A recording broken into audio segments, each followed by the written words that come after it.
সোণাপুৰৰ পৰা মই জুবিন গাৰ্গে কৈছো, ছিংগাপুৰত কোন সেইকেইটা তাত নাই নহয়। মই এতিয়া খাৰঘুলি কাহিলীৰ পৰা কতোৱে নাই। মই এতিয়া সোণাপুৰ, মাথো সোণাপুৰ। সোণাপুৰে মোৰ শেষ ঘৰ, শেষ মঞ্চ। এতিয়াৰ পৰা গান নাগাওঁ আৰু মই মাথো শুনিম। স্পেচিয়েলি মই নাইট ছুপাৰ কেইখনক কৈছো, উজনিলৈ অহা যোৱা কৰোঁতে সোণাপুৰৰ এই ঠাইখিনিতে মায়াবিনীটো ডাঙৰকৈ বজাবি। ৰৈ থাকিম উজাগৰি ৰাতিৰ বুকুত। মই আগতেও কৈছিলো আৰু এতিয়াও কৈছো, মোৰ কোনো জাতি নাই, মোৰ কোনো ধৰ্ম নাই।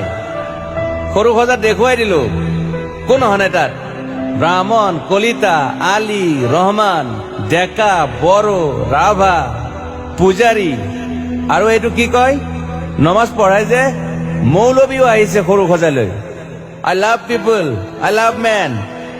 সেইবাবে মুখ্যমন্ত্ৰী হিমন্ত দাকো কৈছো, মই বিৰোধী দলকো কৈছো, লুৰি নকিল সকলোকে কৈছো, পলিটিক্স নকৰিবা বন্ধু। মই সৰু সজাই মানুহৰ অসমখন বিচাৰিছিলো। চাই থাকিম সোণাপুৰৰ পৰা। খেলি মেলি হলে কষ্ট পাম, উভতিও আহিব নোৱাৰিম। যোৰহাটৰ মানুহখিনিয়ে কষ্ট পাইছে বুলি শুনিছো। মোৰো যাবৰ মন আছিল। প্ৰিয় ঠাই, দেউতাৰ ঠাই। উপায় নাই, পলম হলে শৰীৰটোৱে কষ্ট পায়। বাকী গৰিমা আৰু দেউতাই গুৱাহাটীতে থকাটো বিচাৰিলে। একো নাই, গুৱাহাটীলৈ আহিলে মাত দি যাব। সোণাপুৰতে থাকিম।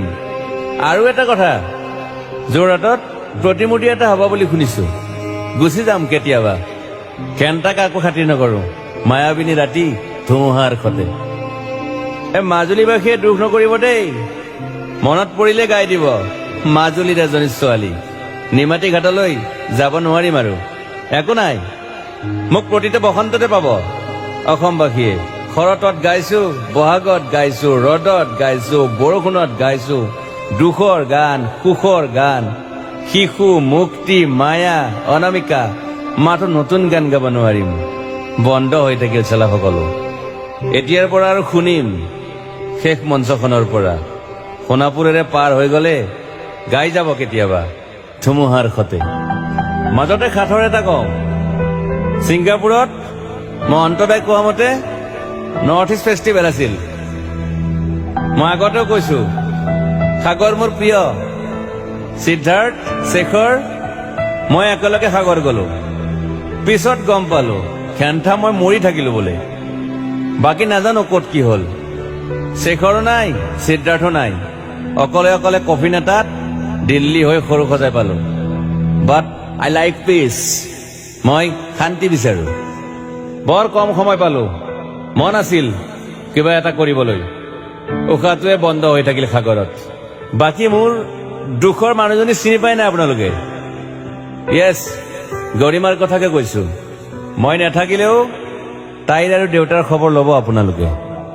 মই নাথাকিলেও বিহু হ'ব লাগিব অসমত। চিধা কথা। আকৌ কৈছো, মই সোণাপুৰতে থাকিম এতিয়া। মোৰ সমাধিৰ ওচৰৰে গলে গাই যাব সকলোৱে মায়াবিনী ৰাতিৰ বুকুত।